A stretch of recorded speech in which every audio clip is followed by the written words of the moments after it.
अस्सलाम वालेकुम नाज़रीन, आप देख रहे हैं सूर्य टीवी एचडी और मैं हूं चौधरी इरफान शौकत।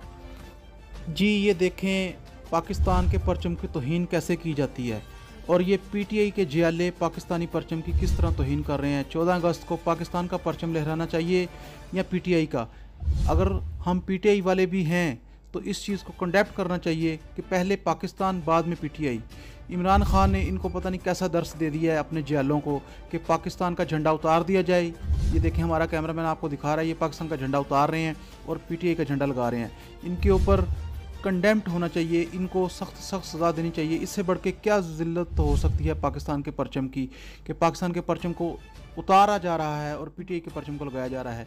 ये तमाम पीटीआई के वर्करों को, पीटीआई के कारकुनों को, पीटीआई के जियालों को, पीटीआई के बड़ी क़यादत को इस चीज़ पे तफ्तीश करनी चाहिए कि ये क्यों हुआ है और पाकिस्तान का झंडा पहले होना चाहिए, पीटीआई का झंडा बाद में होना चाहिए।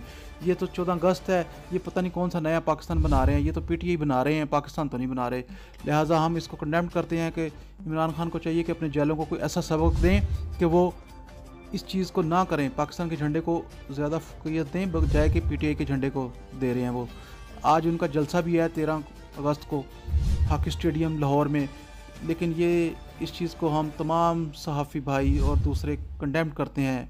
मैं चौधरी इरफान शौकत, सदर कायदे आज़म प्रेस क्लब, इस चीज़ की भरपूर मज़म्मत करता हूँ।